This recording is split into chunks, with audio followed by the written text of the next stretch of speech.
What's going on, everybody? Welcome back to another episode of IGLOOSIVE Podcast. I have a very special guest here in the studio with me today. Very honored to have this dude. My Latino followers will know about him, and he has been touring all over the nation. Very good friend of mine. Give it up for Nacho Redondo. Yeah!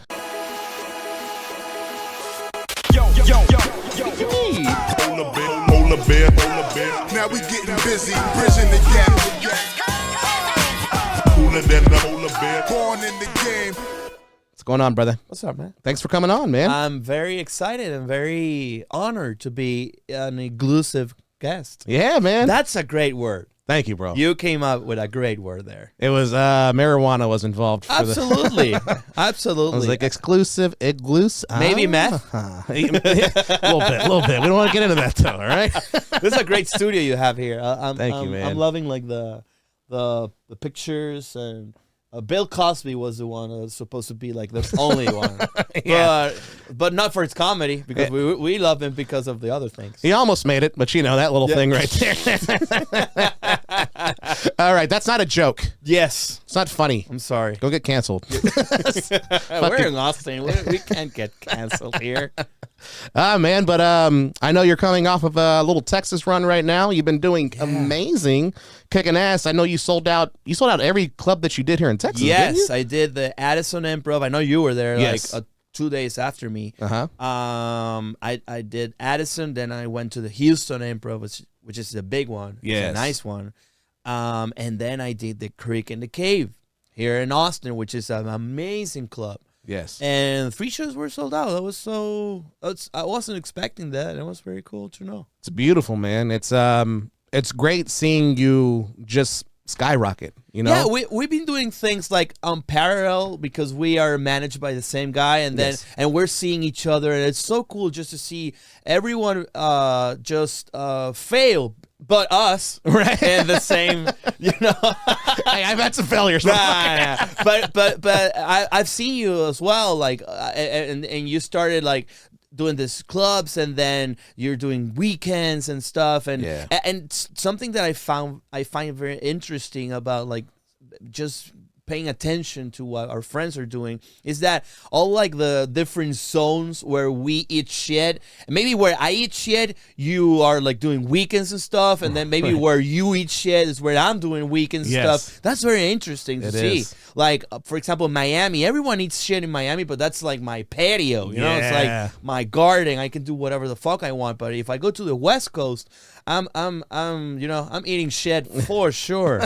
And most of the cities there. But it's cool. It's cool to know. It's cool to work on it. You know, it's very interesting. You in New York too. I eat shit in New York, and you eat shit in New York? Oh man, yeah. I don't do great. I do like 50, 60 people in New York. Oh, okay. Yeah, but you and do a couple great. Rats. Yeah. They're They always there. go. Yeah, they're like loyal. Yeah, I love those rats, man. Fucking, you can't beat those rats in New York. New York's being very good to me. I performed there in the Gotham the first time. I almost sold it out. It was like 200 and something tickets there. It's amazing. And then I started doing the New York Comedy Club, which is in such a great place to do comedy, and it sells out very fast. And that's one of the cities that I really want to like invest in. Yes. And just do like cool stuff there. The next thing that I'm going to do there, it's going to be kind of big. So let's see what happens if I eat shit or the rats don't let me down there. They'll always be there. Don't worry about that. Absolutely. And that's what I want to talk about, dude. So I know that you're really one of the first like all Spanish comedians who have really headline these national comedy clubs here in America. Yeah. So Zanies, Improvs, Gotham, New York Comedy Club. How does that feel, dude? The first time that first of all, it's late. It's unfair that the first Latino all Spanish show has to be me. Yeah.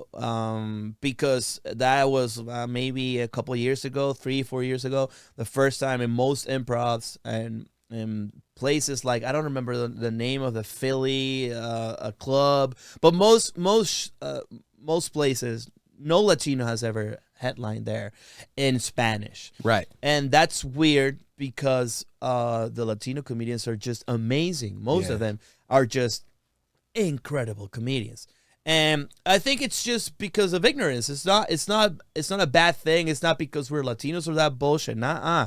It's because nobody thinks that in Latin America there are like comedians like us, like me, that I do stand up. And most club guys, they tend to think that I'm gonna be like a clown.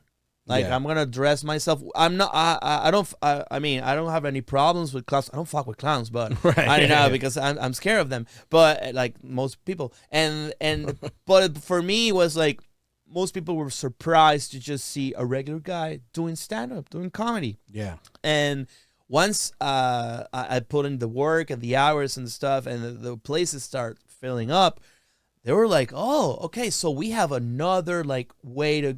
Get people to, because Latinos, we're everywhere, right? Yeah. And most people who like comedy in Spanish, they have to go like to restaurants, yes. and no problem with that, but it's like, let's make it more professional. Like, no, let's treat the people as like comedy fans, like the regular North American comedy fans, and the comedians as professional comedians.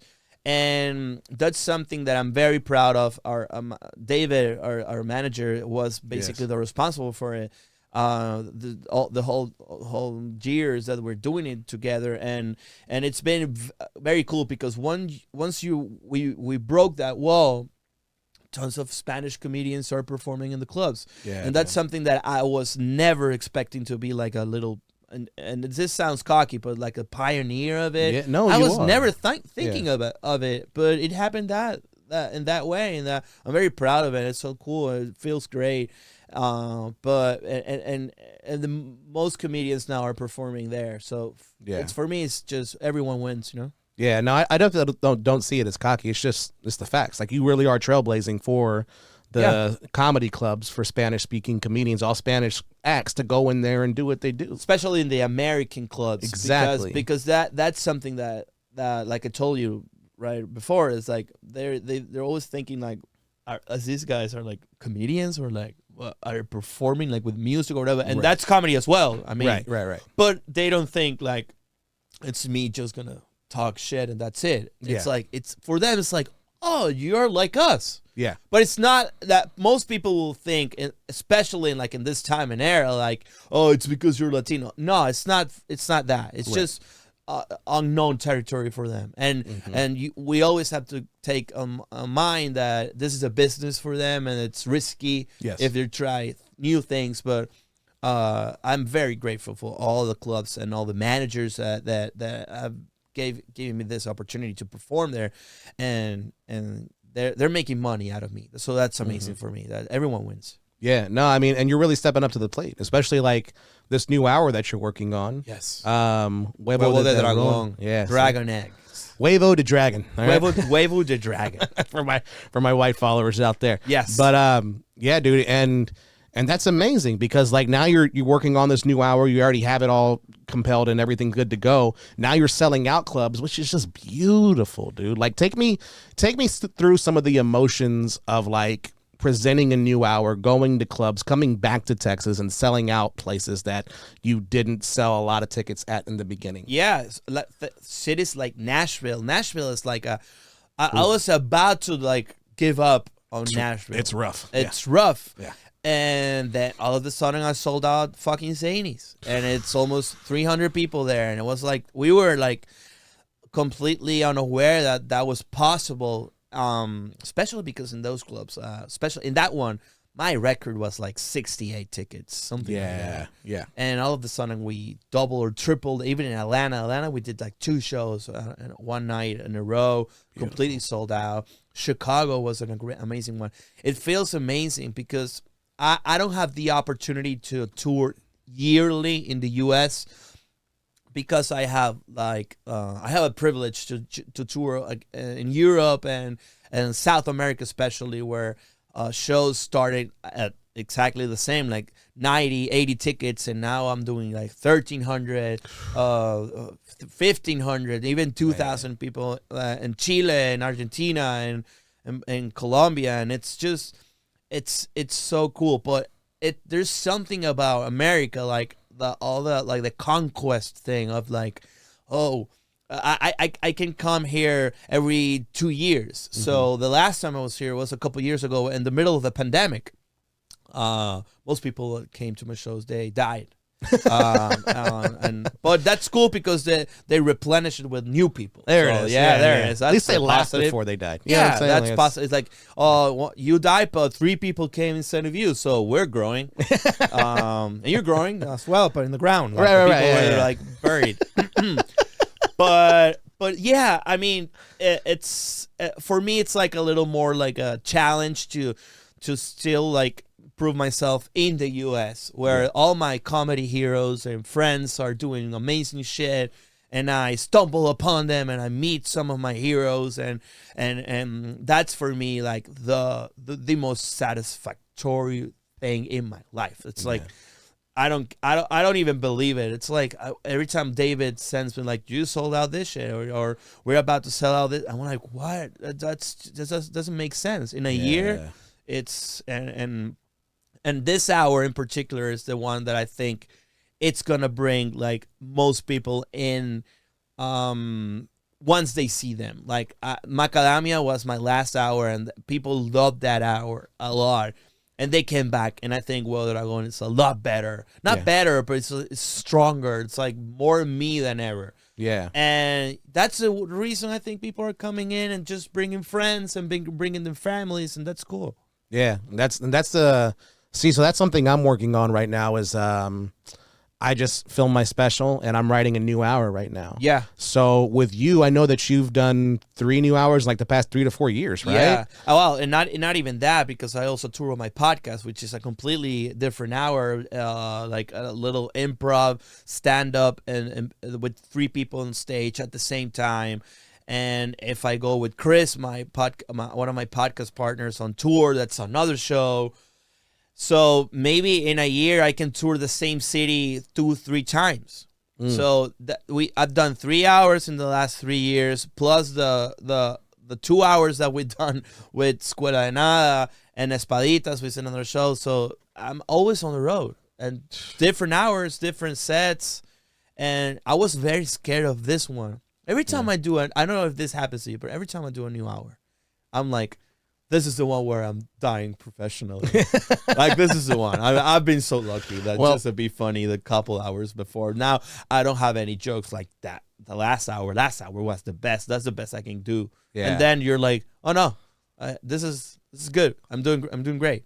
Well, I'm on my 2nd hour, so if I die, it was a fun run. Yeah. Like, I mean, yeah. We'll see. We'll see what happens. But that's a real challenge. It's nerve-wracking. It's horrible. Yeah. But once you get it, this is the first time that I when I tested the new hour, Huevo de Dragon has right now like 9 shows only. Like, I performed this new hour 9 times. Wow. The first time it's my first time where a first time hour got like 95% of the jokes landed. Ooh, it was beautiful. I was like very impressed. My wife was like, dude, you just went through a new hour, and it felt like it was something that you've been doing for like years. It's beautiful. And I'm like, Jesus, finally I'm getting to that point 10 years later. Yeah. You know? And Macadamia, I remember it took me 2 hours. The first time I performed it in Nashville. It was 2 hours, and it was a complete shit show. I mean, it was like every joke was like kind of landed there, but it didn't have like the accuracy of Huevo de Dragon. So I'm very happy that I'm doing that right now. It's beautiful, man. Yeah. No, that's great. I guess, do you feel like since you already did your 2nd hour, that one went out, it went well, it did good and everything. Yeah. Now you're working on this 3rd hour. Do you feel like it's almost like when you work out, you're getting more reps in, and it's becoming a little bit easier? Yeah, absolutely. I think every time some kid or whatever gets to me like, what's your advice on stand up? I'm always like very reluctant to give advice, because I don't think advice works in comedy the same for people. So my case was completely like specific to all of everyone's, like very specific. But the only thing that gets you there is just to do it.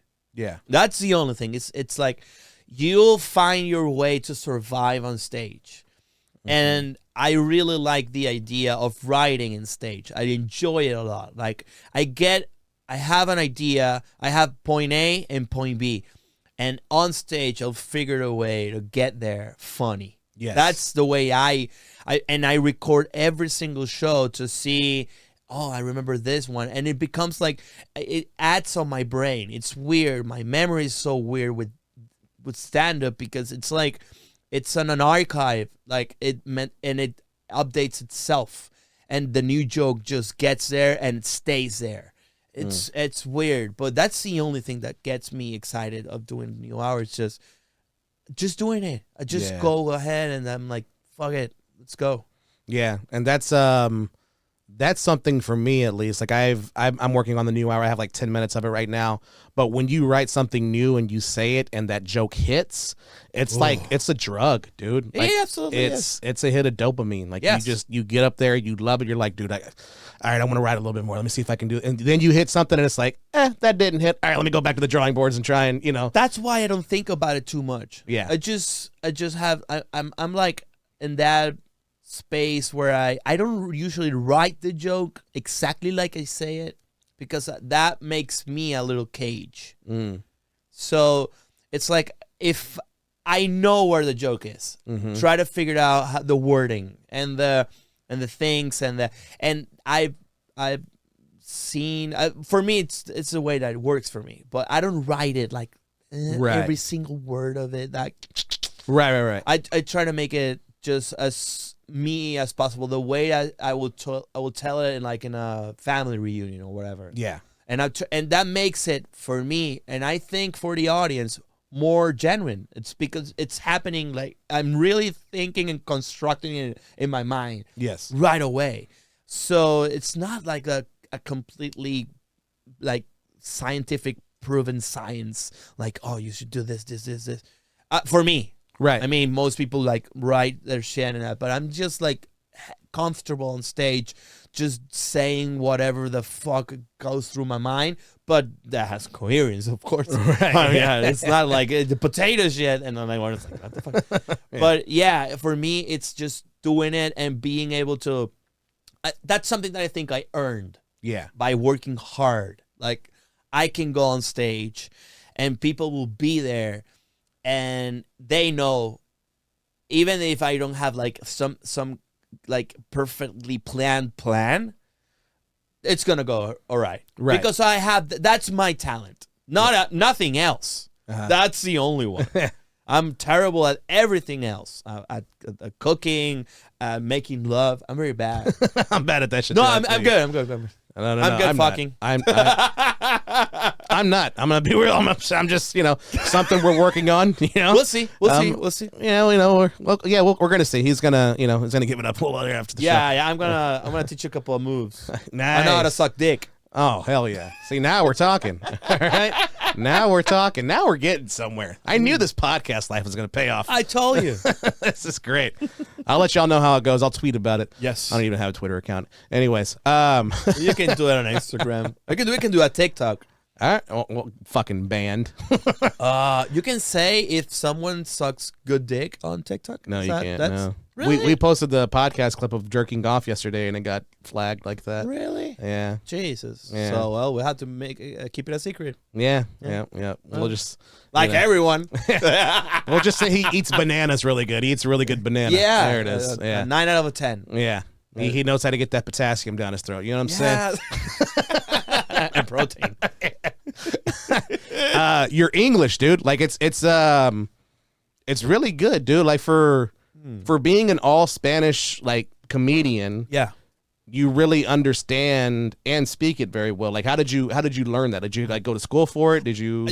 That's one of the things that I get asked a lot, and I just don't know why I know how to speak English. Really? I really don't know. You didn't study it? You didn't do nothing? I just think, well, the logical way to see it is the first school that I've ever been to in my life, like the preschool. It was a completely English speaking school. when I was very little. Oh, And I really? think that's the only good thing my parents did for me was to make sure that I learned English very early. But I just don't know it. I just and because I really was like a TV boy. I'm a 90s kid. So TV was a great part of my life. And I always was like I always like consume all my content in English. Oh, wow. Okay. And that's something that I just learned, and I don't know why, but I just learned it, and I got it. And every comedian, everything, music, everything was in English. Yeah. So I just got like the cadence of the accent, the American accent. I don't know why. Yeah. But I just know English. It's weird. And I don't know why. Maybe I'm good with languages. And if I get like, I'm going to try to learn French, the worst language in the world. Yeah. So how do you use French? Like in Canada and France, and that's it? Yeah. It's like two places? Yeah, That why? sucks. Why? Yeah, I prefer Mandarin, for example. Mandarin is a great There you language go. to know, but too hard. And yeah, it's weird. But yeah, I don't know why, man. I just love it, and I really want to do stand up, and English stand up. That was my next question. Is Yeah. if you're ever thinking about doing an hour in English. I don't know about the hour, but I'm definitely working out, like trying to figure out where to open for friends and just doing spots in secret, so no fan or not one person who knows me gets there to see if I can really be funny Yes. in other languages. Yeah. And I want to be like a complete stranger. I want like a 2-person clap introduction Yeah, I got you. in a full room. Like, Yes. who is this guy? I want that. Yeah. And if I make that happen, I'm like, okay, you're good. You're a good comedian in English as well. Yes. Yeah. Because I think I'm a good comedian in Spanish, but in English, that's my next like challenge. Yeah. No, I think it'd be good, man. I think it'd be a really good challenge for you. Yeah, the first time I already done it like a couple of times. The first one was horrible because I got to open for Russell Peters Ooh. in San Jose, California. I mean, that's And badass, but at the same time, No, nerve-wracking as shit. it's amazing. But I got kidnapped. Like I couldn't say no because I had a show in San Jose, Wednesday, and then Thursday all Russell's shows are on the weekends and shit. Mm-hmm. And he was there, and David took me to meet him, and he's such an amazing guy, such a cool guy. So, and I'm a big fan, so I was very very grateful that I got to meet him. And we were talking, and we were like, just vibing there with all his people, his entourage or whatever. And he told me like, and all of a sudden he was like, "Want to open for me tomorrow?" And I'm like, and David's behind him like, "The fuck you doing? Just say yes, you idiot." Yeah, right. And I'm like, And I told him like, I've never done it in English. Yeah. And he was like, "But you speak it perfectly, so it must be very easy." Yeah. And I'm like, "Give me a second." And I went out and called my wife. Then was my girlfriend, but now it's my wife. And I called her, and she didn't pick up. She was asleep. So fuck her, right? And Surprised you still married her, to be yeah, honest. Let's I mean, fucking call it off. Fuck yeah, that shit. I mean, Done. The support. Yeah. And I call a friend of mine. I'm like, "Dude, I'm in this situation," but I knew what the answer was. Yeah. Because I got into this little like dilemma in my head, and I'm like, if I say no, and I have all the reasons to say no, Yeah. all of them, Mm-hmm. and they're very valid. Like not like me being, of course I was like scared like shit, Yeah, of course. but I was like, if I say no to him, that's something that he won't forget. He won't forget that. I wouldn't. Yeah. If I gave the opportunity to a guy like, "Hey, I wanna," and he says no because I'm gonna be you're a chicken. Right. You're an idiot. Yeah. And that's the thing that moved in to me. Like, he's gonna remember this. And I said to him, "Yeah, let's fucking do it. Let's rock it." and I didn't sleep that night. I bet. I was writing new shit, and I was on this dilemma. Like, it's like, if I do like the exact, like joke in Spanish, but if I translate it to English, it will work. Yeah, because it's which different. is not. Yeah. I mean, maybe, but I've never been there. So I wrote new stuff, and I translated a joke, and I performed it. I did like 10 minutes, 15 minutes, which is in Spanish for me, it's very fast. Yeah. 10 minutes for me is so fast because yeah. I talk a lot and I talk fast and whatever. But in English, the first time, that was like fucking eternal. Yeah, I bet. Yes, and I ate shit a little bit. Mm-hmm. I can say I do like it was 5 out of 10 maybe. Yeah. David was like, you did all right, but Yeah, if David says that, then you ate shit. yeah, I ate shit. You know how it is. He did. You did all right. You did good, You're man. so nice, man. Just tell me I ate shit. But I went to him after the set, and he was like, "How you did?" Because obviously he didn't saw me, Right. and how you did. And the merch guy was with me, very nice guy, and I was like, "Oh, dude, all right."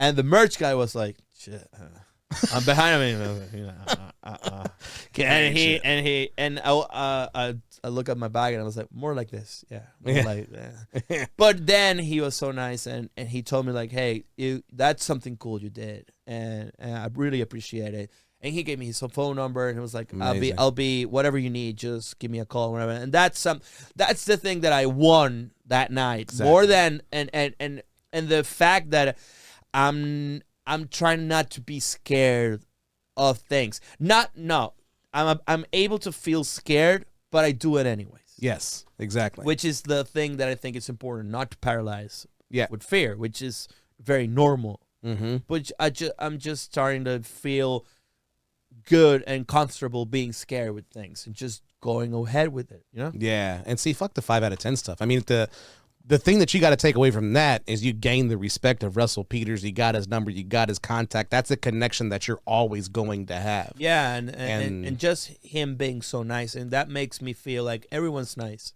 Most people are very nice. There's a certain like bad fame about like big comedians of being assholes and shit. That's not true at all. Yeah. Especially with like I think in this time and age, with the most like the most successful comedians around, they're the most nice guys in the world, and they like to share it. They're not gatekeepers with their stuff, and that's something that I really appreciate. And I like to think of me like that. That's the way I tend to like be on the future of my career. You know, that's something a very good example of those guys. Yeah. No, I love that, man. I love when the comedians who are veterans in this game just share with you all of the knowledge that they've gained over the years. They don't try and keep it. Yeah. I mean, that's when you really have to soak up stuff like a sponge. Yeah. My first time meeting Russell Peters, it was awful. It was Really? Wow. He was great. He was an amazing dude. But I'm so weird around people. Really? But yeah. I don't know why. I have no idea why I'm like You don't want this. to know? I want to tell you this. I noticed at your house, very nice house, by Thank the you. way. You're a very like neat guy. Yes, you're I am. very clean. Yes. but like obsessive. Yeah. Like, is that a problem in your life? Like a social thing? I don't know. It should be. I mean, it probably is. It probably is. Is that a problem? I don't. Is that a problem? Like I think you're like serial killer. That's the neatness of it. Like Yeah. Dexter kind Serial of thing. killer or gay, and I'm not gay, so I mean, No, it's- and serial killer's much worse than gay. yeah, you might not make it out of here. You see all these curtains? We got some extra ones laying around, so we're gonna wrap up your body, and I was very aware of it.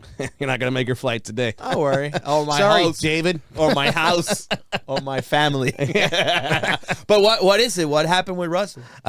So I went to go meet him. It was at the Ontario Improv, and I was with my good buddy Israel, and we went back there. And this was during like the Israel-Palestine thing, and I didn't put 2 and 2 together. So we go back there. I'm like, he's like, David's like, hey, this is my client Polar Bear, and this is Israel.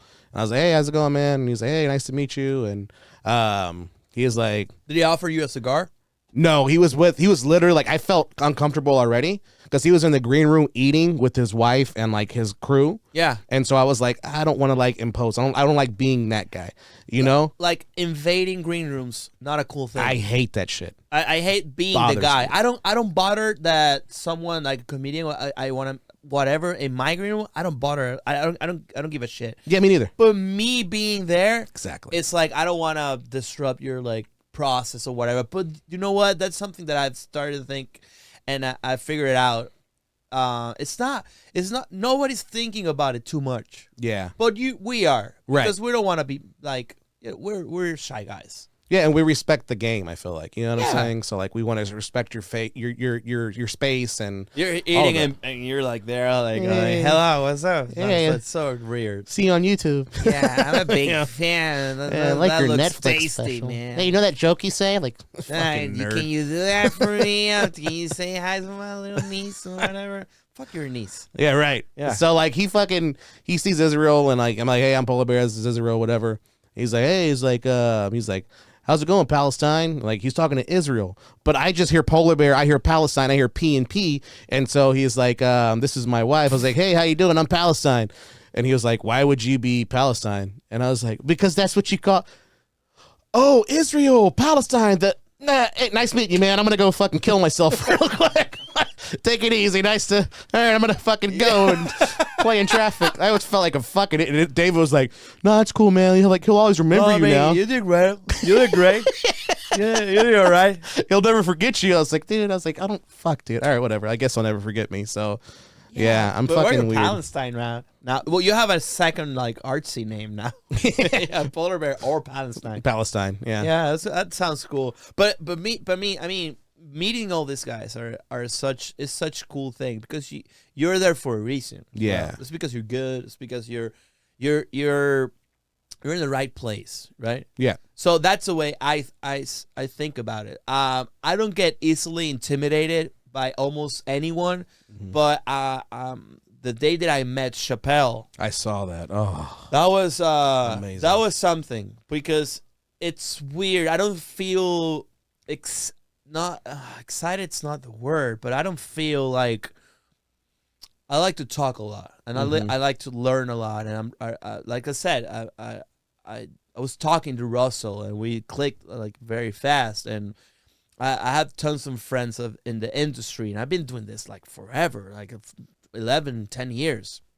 But when I met Chappelle, something in my system just short circuit. Like it was I wasn't able to be myself, not because I was like trying to not bother. I was just trying to figure out to sponge everything that he was saying to me, and I was introduced to him not as a fan but as a peer, and that's something that it was never like that in my mind. I knew I was eventually gonna meet all of the people that I admire in my life, because that's something that I think a lot and think as a dream board that I have. Like I'm gonna, because I often think that I'm good, I'm gonna get there, but with Chappelle was so amazing just to meet him and hear the little advice that he gave me. I bet. After he went to Shaq's house, where I wasn't invited, but right. Yeah, I was there. But he told me, oh, you know where I'm going? I'm like, where? To Shaq house. And I'm like, I'm going to eat. So yeah, in some place in Atlanta. What was some of the advice that he gave you? He just told me to keep going, because the way I was introduced to him was like this one's on Gary. Gary's the owner of the Atlanta Comedy Theater. Great guy. Yeah. Amazing guy. And Gary has been so nice to me. And he told me like I want you to meet Dave, and he took me to his green room. And I said, when I was introduced to him, Gary did the talking, and he was like, "This is Nacho. Nacho is the only guy in Spanish that has ever performed here. He murders. He's one of the best." Oh. Something that I can't say, right? You know, yeah. And he was so nice, and Chappelle just look at me like, my man, and he was so nice to me, and he told me like a couple of good like, it's they're like very cliche advice, right? But it's coming from a different mouth than my mom. Means a lot more. Yeah, it means a lot. And more. it's like, and he was like, dude, just keep on, and we're gonna keep up bumping each other. Just keep it. And I was like, word. Yeah, I was like, it's cool because just a couple of words of the people. One of the guys that I admire the most were like, it's like gasoline. Yeah, man. It's and he knows it. He knows that he has that effect on people. Yeah. But for me, it was very specific because it was like, I knew that's something very logical to do, and I'm not planning to stop ever until I die. Right. But you know that you telling me that it's gonna make a great impact on the way I do things, and I was really grateful for that. Yeah. No, that's legit, man. I couldn't even imagine. Like, I want to meet him one day, and I'm sure I will. Yeah, you know, of course. But it's fucking cool. And coming from somebody like that of that stature is just means way more than anybody can say. Yeah, you know? yeah. So that's a beautiful And thing. I've been able to like meet tons of and even be friends with tons of the guys that I admire a lot. Like the comedy scene in the U.S. right now is so cool and so welcoming, and I'm very grateful for that because I'm just a kid from Caracas. I mean, I've never imagined to perform in an improv, not even being close to meet like the guys that I admire, but just being recognized by them and just being like a peer. That's something that it's very difficult to explain. Not as a fan, not as a like you and I are the same. That's something. Yeah, no, it is, man. What made you want to do comedy? Like, what got you into comedy? I was like I told you, I was a very 90s kid. Like the movie rental for me was like the shit. Yeah. And I was a very hardcore fan of in Venezuela. The thing with renting movies was like very, very popular. Yeah. Like and there were two places. There were Blockbuster was there in Venezuela as well. That's badass. But Blockbuster was like a little what was like for the new stuff. But we had another one called Video Color Yamin. And Video Color Yamin had like the most like indie shit, and it was very weird. And I was a member of that club. And I always went there, and I was obsessed with two comedians when I was very little. Comedian actors. Okay. Which was, of course, Jim Carrey was like, for me, was the number one, and Leslie Nielsen. Oh, wow. Yeah. Like all the police things with the movies and the Mel Brooks shit, for me was like, I didn't understand it. And for me, it was very weird because my friends in school, they weren't fans. Oh, really? Not because anything is special, but it's because I was obsessed with it. Like, who are these guys? And I thought, and it was, I took like from the Leslie Nielsen movies, the deadpan comedy, and like the absurdist things that happen in all of these movies. And from Jim Carrey, like the physical comedy, yes, dude, was just really. And I watched all of them of the movies, both of them movies, so many times that I got like, okay, what else? What is it? And then I stumbled upon HBO, like early '90s in Venezuela. HBO came, and I started seeing stand up. Was it Def Comedy Jam? Yes. Oh man, yeah. Yes. Amazing. I was obsessed, especially with three comedians in that time: Young Chappelle, Cat Williams, and Chris Rock. Man, yeah. But especially, Goats. I don't know why Cat Williams was like my jam. Oh, he's amazing. I'm such a fan. Man, he's insane because he had like the delivery of like smart comedy because he wrote amazing jokes, but has had the physical thing going on that I admire. The faces and he uses the stool. Yes. And you know, and that for me was like, holy shit. And my mom was like, this kid's weird. why you like this? And I told her like from very little, like I want to do this. And then Dane Cook came into my life. Yeah, Dane Cook. Like I was a little more like more like a teenager than that. And internet came to my house, and I started downloading illegally, of course, every single stand-up shit that I encountered, and like LimeWire and LimeWire, Kazaa, and all those like peer-to-peer things. And I just typed stand-up, and I started downloading. And at the time, Dane Cook was like the MySpace king. Yes, dude, he was killing it. Yeah. And all of his material was very viral, but no YouTube, no nothing, just viral, like in the download, like zine. Yeah. And I got I had this problem where I like new Dane Cook special, and I downloaded it. It was an old one. Oh. It repeated itself, all the content, and when Dane Cook, like when I started like being a fan of Dane, for me was like, dude, this is me. This is what speaks to me. And it was the only thing. Comedy for me was the only thing in music, but especially comedy.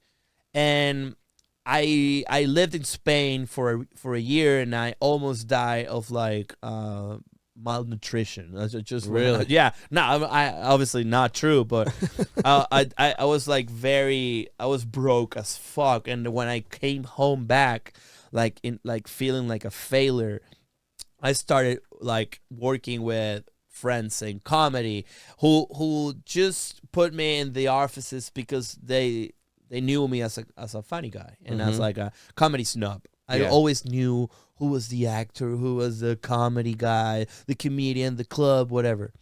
I was very like obsessed with the American culture and the British one as well, Monty Python and all that shit. Right.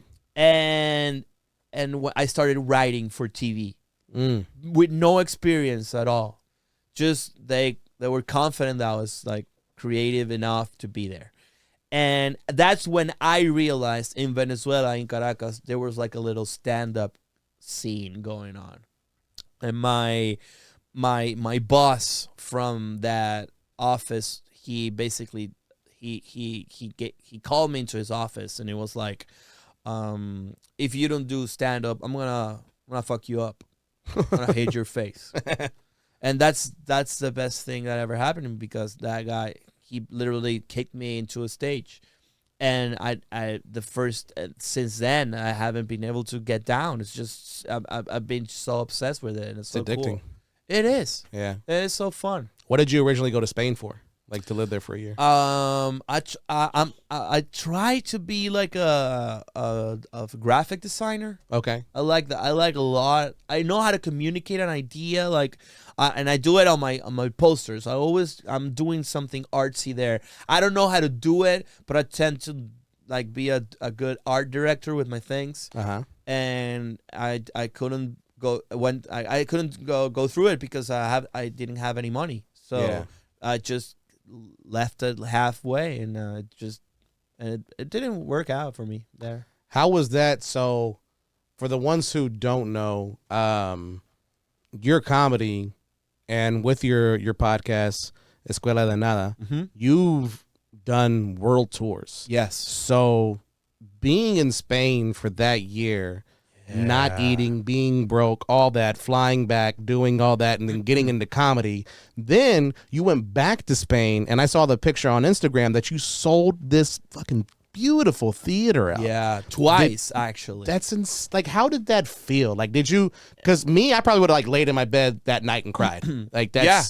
Well, the first time I returned to Madrid, for a show of my first like solo show, no podcast right now, no nothing, just me, with my first solo tour. The first time I was there, I remember the place I did, and most people were standing. That time, it was like time where I usually like kept like a little thing with the city, like, okay, you owe me. That's where my mind was. Yeah. Like, okay, you won me the first one. You won. So the next time I'm gonna fuck you over. And that first time that I was there, 2018, I think it was. I did like this 110 people in the show, maybe 90 people, I don't remember, but it was a great show, and everyone was like standing, and it was like, I remember that night I cried in my bed, and I said, okay, now we're even, but I had to like sort the score out for me, right?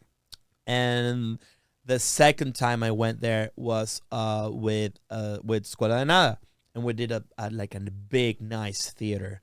And actually, we did a second show at the end of the tour because it was most people didn't got the opportunity to go to the first show because it got sold out very fast. So that time was okay. Now I'm winning. Yeah. Now I'm comfortable being here. Mm-hmm. The first time I wasn't. It was like, for me, it was very difficult. Like going to the streets. There's something about cities where you feel like you failed, like the smells, the sounds. I was aware that time that I went the first time that I was very traumatized by the experience. Mm-hmm. And the third time I went by myself, and I did like this big 600 seater at Madrid, and it was a theater that was in front of the movie theater that I usually went in 2009. That's beautiful. I saw Avatar there. That's beautiful. Like the first one. Yeah. And I remember like seeing the theater with my posters and shit across the street from the movie theater, and I'm like, I remember this. Like this is incredible. And then I went with Escuela de Nada the same year, and that's the year that we did like 2 amazing theaters in like Gran Via, which is what's the name of I just forgot, the New York, like the lights and the New York street, the famous one. What, the Times Square? Times Square. Uh-huh. It's like Times Square for Madrid. Oh, badass. And two theaters in that street. We did the first show and the last show of the tour. They were like we did like, it was like 3,000 people. It was just ridiculous. Ooh, it's crazy. And that's the one. And for that one, I'm already comfortable being in Madrid. And I'm like, okay. And that's a great story for me, like internally. Yeah. Because it's like, dude, you thought you were the worst right here. And now you feel like the best. It's amazing. It's just in just like, what, 10 years? Yeah. And it was a great lesson for me. And yeah, that feels very good. Yeah, man. No, that's beautiful. And I know you've done the States, you've done Latin America, you've done Europe. Yes. So many like big things that you've done. What's the biggest difference? I've always wondered this. What's the difference between like fans here in America and in Latin America and in Europe? Is it different at all, or I don't think so. I think the same. Maybe the fans change if you go to a remote city. If the city's big, you get like this an amazing amount of love and coolness, and everyone always are very loyal, like the rats in New York. But if you go, for example, I'm going right now to Gainesville, and I'm on Saturday, and the show's sold out. Damn. Fucking Gainesville. I've never been there. The first time that I heard about that city was when David said, we're going to Gainesville. I'm like, okay. But those cities, people are very grateful that you visit them because nobody goes there. Mm-hmm. And if you go to, I went to Seattle, for example, to Tacoma for the first time, and people were like, dude, thanks for coming. Yeah, and Tacoma's great too. They appreciate it. I'm not gonna say a lot more than the big cities, but big cities are like more used to having like everyone's going there, so they have like a good amount of comedians that go there, and they seem almost a cool guy in Spanish monthly. Right. But if I go, I'm going to. I think and you're doing it as well. We're going to Detroit. Yeah. I don't know what the fuck's going to happen there, but what happened, I mean, if, I don't know, 40, 50 people go there, I know it's going to be a great show. Yeah. Because people are like, dude, nobody comes here. Mm-hmm. Because most people, especially, and it's not a smart decision in the first phase of it, if you see it like fast, it's not a good decision to go to a city where you're not going to perform well, right? Like economically and ticket sales. Yeah. But you have to first of all, you have to plant the seed. Exactly. But the second thing is that you should try new things. Yes. And you should be there for the people who are far away. Yeah. And that's something that I always think about. Like, I'm maybe I'm not gonna sell out a show in Detroit or Las Vegas or whatever, but the people who are gonna be there are gonna be so grateful for it. Mm-hmm. And that for me, that sells it. It's perfect. I'm super down to it. Even though I don't sell, I don't know, 400, 500 tickets. I don't give a shit. That's going to be a great show. Yeah. People are like, dude, I'm here in Detroit. I don't know what the fuck. Yeah, no, and it is. Like, they're both very appreciative, but I feel like in the smaller towns, they are more sincere. You know, they're sincerely They're not used to appreciative. it. Yeah, they're like, "Oh, dude, thank you so much. Like, we don't get a lot of stuff going on here, and you came out here, and we've been wanting to see you. So it's definitely. I know what you're saying. So I'm curious to know how Gainesville's going to go, especially if you already sold it out. That's fucking killer. That's amazing. That's so weird, and I'm so grateful for it because that's it. I mean, for me, it's like, why is this city like a weird Florida city in the middle of nowhere? Yeah, just being so happy for me to get there. It's just amazing. It's so surreal. No, that's legit, man. What's the difference between like doing your solo act when you go out and do comedy and doing it with your podcast? I know you said like the podcast is like 2 hours or something like that show. It's an hour and a half, almost 2 hours. The thing with the podcast is that we're trying to figure out a way to try to do a scripted episode. Not scripted at all because there's a lot of improv in it, but it's more like a theater thing. It has like an intro and videos, and we have like interactive things, and we have a camera in the public that goes through everyone can see it themselves in the audience. Oh, that's dope.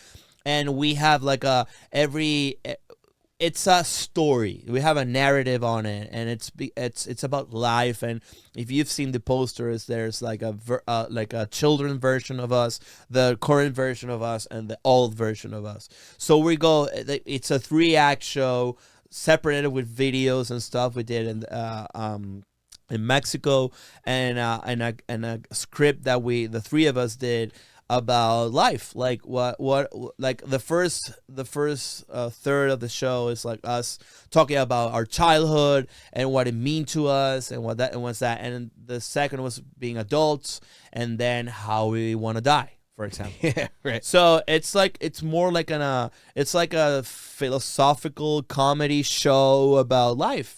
And it's made as a Escuela de Nada episode. It's the three of us just talking, and everyone has his jokes, and like actually the three of us have like each of us close one of the thirds of the act. So it's like everyone gets their space and people just love it. I mean, it's a great show. I don't think we're gonna get that complicated in the future, right? Because we started to think that it was very like complex. The way that we figured out this tour, the next one I think is gonna be a lot easier and a lot more comedy driven, like raw. Yeah. But this one's it's a good experience, and it's completely different to doing stand up, especially by myself. Yeah, I bet. Yeah. Do you feel like that podcast kind of like put you where you're at now and blew your career up? Yeah, absolutely. But the thing is that most people that's a good surprise. That's a good thing to surprise people with, because most people that started knowing me because of my podcast is 5 years old, but I've been doing stand-up for 10. Yeah. So most people think that I'm doing stand-up because I know I have a platform. Yeah. But when they go to my shows and they're like, oh, let's see if this Nacho guy is funny from Escuela de Nada, and they see that I'm very crafty at it and I'm very good, people are surprised, like pleasantly surprised, like, dude, I didn't know you were like good, like very good. It's like a backhanded compliment. It is. Because I didn't know you were good. I'm like, thank you. Right. Yeah. But it's always a pleasant surprise. Like Yeah. everyone's like, dude, Nacho's so good, but they didn't know I was doing. And everyone, when people tell me that, I'm like, I've been doing this for 10 years. Escuela de Nada for me is one of the most one of life-changing projects in my life. Like economically speaking, like it's the best platform in the world to have. I own it with my friends. It's we design everything. We are the bosses. We have fun doing it, but stand-up is my main thing. Yeah. And people, most people are not aware of it, but Escuela de Nada is my daily job. Right. But I want stand-up to be as well. So, but stand-up for me is my main thing. Yeah. No, I get that because it was the same way for me. Yeah. Because the thing that blew me up during the pandemic was the skits and the TikTok and all that. So people come to see my show, and there's so many people who do skits and they're content creators, and then they try to do stand up and hop into it. And it's like, you can't do that. No. You have to have everything already going. Like you can, and some people do, but they last for just a little bit, then they fall off. So when people come to my show, they're like, we didn't know what to expect. We didn't know if it was a variety show. This is amazing. We didn't expect you to be this funny. So like, it is like backhanded compliments, but it's also like, dude, like, thank you. Cause you know, this is my passion. Like, this is what I love. Like July will be 12 years of me doing stand up. Wow. And the skits I've been doing since 2015, so about 7 or 8 years now. Yeah, that's your Escuela de Nada. Yes, exactly. Like for me. Exactly. So it's I know it's promotion tool, like this amazing space where you're comfortable, you're or the owner and the director of everything that's happening there. Yeah. And also it makes you grow like the awareness of your real passion. Yeah. Which is stand up. Yes. That's amazing. I'm always down for that. I mean and for me if I had to choose, obviously I would choose stand up for atop even my wife. But but I mean that for me is, and I'm sure you're living in exactly as me. Like we're starting to get successful on it, like the sold outs, the weekends, the stuff, and that's something that I saw so far, like for so long. Yeah, man. And I remember those empty shows and those empty rooms, and I'm so grateful when I think about it. And now the full shows or the kind of empty shows but weird city shows, right? Or those are everything's just going through. And most people just hop off that train. Yeah. Just and that's like the best advice that we can give to someone is that it's eventually gonna break if you don't stop. Exactly. If you get like really obsessed with it, like in a healthy way. Right. Because but if you get it's gonna happen. It's gonna break. It's simple. It's not luck. It's not. It's just work. I don't feel like I'm the best comedian in the world, right? But I know when I'm there, I'm the best. Yeah, that's the thing that makes me feel and makes me move forward with it. Yeah, and you never know how close you are. That's the thing, You're like always like a centimeter away from it, and you have like several stages of success. Yeah, going through. Yes, and you get to. I really want to experience all of them. Yeah, like I really wanna. Right now, I feel like the most successful comedian in the world sometimes. But then I see friends of mine like, oh, that's good. I want that. Yeah, I want to. And it's just, I really want to experiment every single stage of success in this career. And we will, man. I think. When's your special going out? It's actually just getting like finished editing right now. So we're gonna do a sizzle reel. Dave was gonna shop it around, see if anybody wants it. If not, then we'll do like self-release. Is that something that you're like afraid to do, like to record it? It was just it's your first one? No. Yeah, my first one. It's the first one. Mm-hmm. I'm doing that same thing right now. Really? Yes, I already have one canned. But the first one, but the second one I'm gonna record right now in May.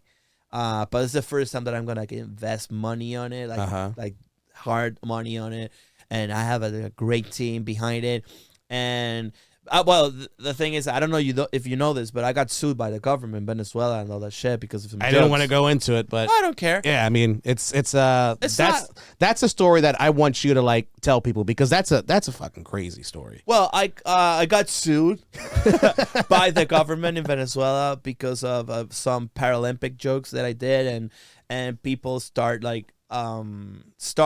thinking that I was discriminating against like disabled people, which is ridiculous. No, it's comedy. But I mean, and I did a case about it, and the government just because they invented this law called the hate law, which is basically a law that punishes dissidents. That's it.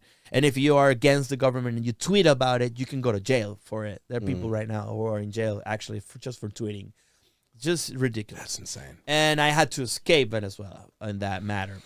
But when I did that, I was aware of me being traumatized, like a very, very, like the last year was the first time that I really like sat down and I said, I'm very traumatized of this because I don't have any material on the internet. All my friends, my comedian friends, they had 2-3 specials on YouTube or whatever, and I don't have shit. And I figured it out. I was very scared of doing it because I got traumatized because of all my thing in Venezuela in 2017. And I overcome that fear. I haven't really like 100% overcome it, but I obliged myself. I made myself like, okay, you're gonna commit to this, and you're gonna spend money, like hardcore money on it. And because that's the way you're gonna feel. It's like I'm not gonna lose money like an idiot, I really am gonna invest on it. I'm gonna do a very good special, a very amazing like comedy special, like the way you want to do it and the way. And I pushed myself to do it, and I'm recording it on May 27th in Ciudad de Mexico, and and I'm very excited, but I'm very like. Scared of it. Yeah, man, it's nerve-wracking. It's nerve-wracking. I mean, how do you feel about yours? Man, I'm ready to put it out there, and working on the new hour. I mean, it's nerve-wracking in a sense that like I know this material works because I've used it everywhere I've gone. Absolutely. And so it's like I'm gonna throw it out there, and it's gonna be like, okay, now I have to work on a new hour. These are my babies that I'm kind of getting rid of and sending off into the world to go ahead and do your thing. Now I have to come back and create more. So that's a nerve-wracking part for me. It's a closure. It's like it is. Those jokes, there are no more. Yeah. It's a way to kill them. Yes. It's a way to kill your baby. So basically you're having an abortion. Yeah, basically. Yeah. And it's in a sense you have to do it because you have to grow. You had to. Yep. It's a way that you can say in Mexico there's a little phenomenon where I see tons of comedians. And I've been knowing these guys maybe for 4 years, 3 years on stage, and they don't divorce from their jokes because they know their work, and that becomes like a little. You're becoming very attached to the laughter. Yes. But when you record it and you set it up to the web or whatever, you're done. Those jokes are no more. Yeah. And that's the way that you're pushing yourself to write new shit. Yes. And I know it's nerve-wracking because you always want to go and perform and do well. Yeah. But that's the way that you can grow, like you say. It's the way to do new jokes, and it's the way to just being on the road and looking for a new you, the evolved guy from the, Yeah. And that's very scary, but yeah, I've seen people doing the same joke for 5 years, man. And it's very sad. And very talented people as well. Yeah. And that's not cool. I don't think it's cool. Right. Yeah. So it's definitely like it's new territory for me for sure. Like releasing that and writing stuff because I've always been attached to my material. Okay. So now it's kind of forcing me to come out of that, and I'm starting to write new material, and it's starting to work. And I'm still doing some of the old jokes with the new jokes and trying to kind of like weed it out little by little. So it's just a whole new process, but it also makes me remember why I fell in love so much with comedy. Yeah. Because it's just something that you kind of go all balls to the wall. You put yourself out there. You let people see yourself vulnerably, and you just kind of do your material. If they laugh, they laugh. If they don't, okay, let's figure out why, and let's work it out. And if you do a joke that doesn't hit as hard as you want it to, and you go back and you work on it and you tag it up a little bit, you trim the fat a little bit, you take it back and you present it, and it hits hard, that is like, oh, That's the work. and it's amazing. Yeah, it feels amazing. Yeah, so it's cool, man. It's definitely nerve-wracking, but I know by the end of the year I want to have like a brand new hour, like for everybody. You're definitely there. That's gonna happen. Yeah. And the thing is that we don't often remember that we've been there. It's not new. Yeah. We didn't start with like the hour that we're comfortable with. It Yeah, started right. And I mean, it wasn't there. Like it's not like you started doing like the perfect hour. Yeah, no, not at all. Yeah, and that's something that you don't remember. Yes, It's like, nope, I don't. I don't remember that I started this hour that I'm comfortable with.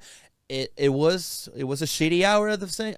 It didn't exist, Yes. and we don't remember that. That's weird. I'm figuring out right now that I'm like, Jesus. Of course, I didn't have this Right. when I started doing it, Yeah. and now I have it. And now when I throw it out or I recorded it, the new hour I already been here. Yes. This is not new. Yeah, and see, that's the crazy thing too, is because when I started working with David, I only have 45 minutes. Okay. So I brought my buddy Israel Garcia on and my buddy Sam Butler, and we would go and we would do these shows. And I would tell Sam, all right, you do 15, Israel, you do 30, because I can only do 45. Okay. And working with David really forced me to write more material, write more. Okay, I got to come up with new stuff. I got to do it. I got to hit this hour. I can't be headlining doing 45 minutes. No. It's not sitting right with me. So I have to do an hour. Like, I know that's cool with the improv clubs or whatever, as long as you do an hour and a half show, but I want to do an hour. Like, I need that. Yes. So where now, at the end of it all, now I'm doing like an hour and 10, you know? So like, I know it's there, you know? Like, I know the comedian in me is there. I can still write. And even the newer jokes are hitting harder than the older jokes. Yeah. Which gives me confidence of like, oh, okay, well, But that's the road. Yeah. That's the road talking for you. Yeah. It's like, okay, it's not that the jokes are funnier. It's that you are more confident. Yes, dude. It's like, it's because you have like the mileage. Yes. Of just doing it. I'm about to record an hour that I did last year, but it's gonna be a new me doing it because I'm feeling with Huevo de Dragon. I'm feeling like a completely new comedian. So I'm eager to know how am I tackling those jokes with like my new on stage persona, if that makes sense. But it's like I'm completely new. I feel like I'm doing like a completely new set of skills that I develop just going on stage with no stop. And that one's gonna reflect. That's why I think Huevo de Dragon just hit the first one, hit like almost 100% of the jokes. Yeah, because it was a completely new me. It's a me that it's scared, but it's not scared to do it. more confident. Yeah, Yeah. it's more confidence. Yeah, It's like if a UFC fighter gets into a street fight. Yeah. And they're like, Exactly. whatever. I'm like, all right, let's go, motherfucker. Yeah, let's what go. are we going to do? I got this. and then right? you get kick the shit out of you. Yeah. And yeah, they're like, exactly. oh, I'm sorry, Russell Peters. Fucking fold you up. Just Now I know that you I wanted to talk to you about this also because you brought her up quite a bit. Your newlywed wife. Yes. Congratulations in December, right? Thank you. Yeah, I It's did. amazing, man. So I know for the ones who don't know, your wife is actually like a successful actress. Yes, she's like a Netflix and telenovela actress. Like, yeah, it's a weird thing and a cool thing. How does that work for y'all? Because like I know you have your life, she has her life. Yeah. Y'all just like mesh perfectly. Is that Yeah. is that how it works? Y'all know that you need time and you respect each other's time. We're very alike, and I think one of the reasons that we are so like comfortable with each other is that the first time that the first thing that we managed to have be where we are very alike is that we are very ambitious. Like we're seeing our goals like materialize on our and she met me when I was fucking broke. Really? And I was just struggling because I just she met me 4 years ago, and I've been in Mexico for 5. So it took me like 3-4 years to completely adjust to a new country. With all and escaping a country, not good for your wallet. It's very sure. It's horrible. And she was already a successful actress, but not in the way that she wanted to. So I think each other bumped to the perfect person to just push us to do amazing things. And when we met, she's starting to take more risks. So did I, and she started get to the Netflix thing and HBO, and she started being the main actress in most things that she's done. And I've started doing completely sold out shows and shit. And we figured out that it was because we were very supportive of each other. And the reason that we are it's because we respect that. Right. The hustling in my house is so hardcore. And often I'm on tour. Last year, the only month I was at home was September.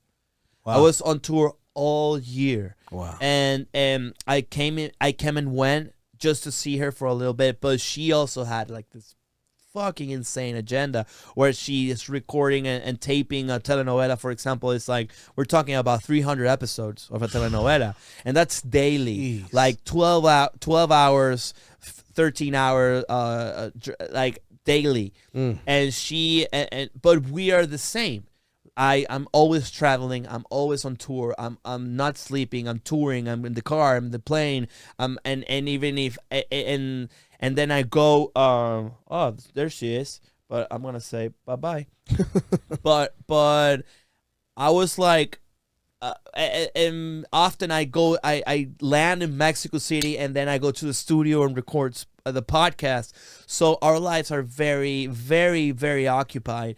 But every now and then she gets a break in between projects, and I can take her for tour. Actually, she was with me all the Texas run. Oh, wow. And she got back because she has to start work again. But it's something that works for us, and and when we're together, we treasure it so much. I'm sure, because we're so busy. Yeah. And but she's just perfect, man. I'm such a lucky guy, and I admire her so much. That's awesome. And and she's she's so famous, man. It's so uncomfortable. Yeah. Yeah. So who gets noticed more, her or you? It depends on the country. Oh, yeah. In Mexico, she's a fucking sensation. Really? But when I proposed to her, in Times Square. 2 a.m. after New York Comedy Festival. Nice. I got invited there, and I told her hey, let's go to Times Square. And I thought no one's gonna be in Times Square at 2 a.m. That's stupid. Yeah, that's stupid. Real stupid. And I went there nobody's, and I got asked for pictures, man.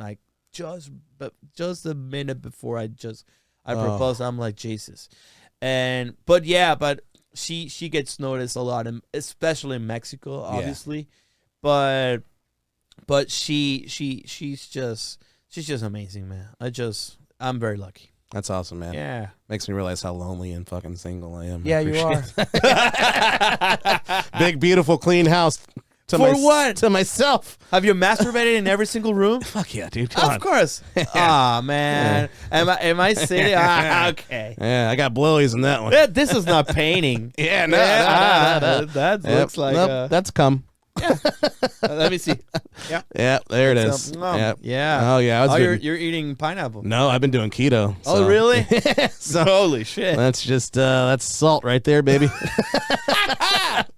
Salt intake's up right there. Amazing. Nah, man, but it's been fucking great, dude. I really do appreciate you taking the time. Come on, man. And coming on the podcast. Very honored. I wish you nothing but success, man. I know that this new hour is gonna kill. I know that the special is gonna kill. Do me a favor and don't. I'm gonna answer my wife's call. Do it, because we're recording a podcast right now. Hi. It's okay. Welcome to the Exclusive Podcast. We were just talking about you and how famous you are. Oh, she had a gossip. We have to close this. Oh, yeah. No, let's do it on the pod. Live on the pod. You want to say it on the podcast? No way. Ya te llamo, ya estamos terminando. Va. Such a beautiful language. Oh, Spanish? Yeah. Oh, nice. Such a sexy language. I mean, look, this dude fucking ignored a call from a telenovela actress. That shit right there. Not a telenovela actress, a telenovela star. Superstar. Right now, in this moment, she's the main telenovela protagonist right now, live, like in Mexico at 6 p.m. She's the main guy. No right? shit. Yeah, right now. A telenovela called Perdona Nuestros Pecados. Fuck yeah. I'm not even going to Forgive our sins. There it is. Damn. Yeah. She's legit. Yeah. And she makes out with this beautiful guy. How's that make you feel? Aroused. Fuck yeah. Yeah. Like, yeah, you can make out with her, but guess what I'm doing, huh? I'm jerking off to it. You get to be a cuck without being a cuck and being weird. You're just like, yeah. It's the best. It's the best of both worlds. That's fucking great. You don't have to hide in the closet. That's amazing. Of course not. Fucking cool. Fuck, I'm lonely. All right, man. Tell everybody where they can follow you. Well, you can follow me on Nacho Red. It's my Instagram. Of course, it's gonna be all mainly in Spanish, but you're more than welcome to come in. I'm currently on tour. I have a couple of San Francisco's coming up. I don't know when this is heading up on.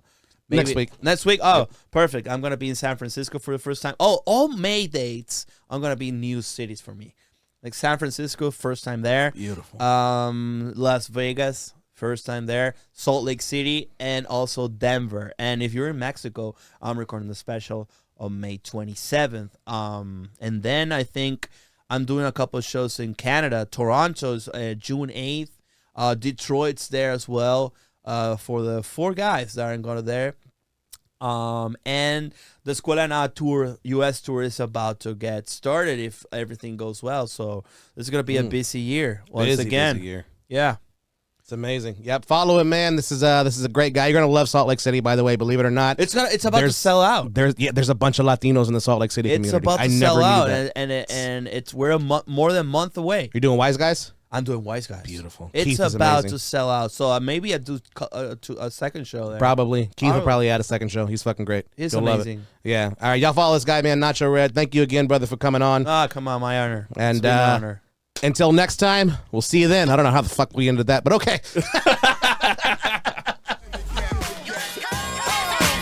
Cooler than the polar bear. Born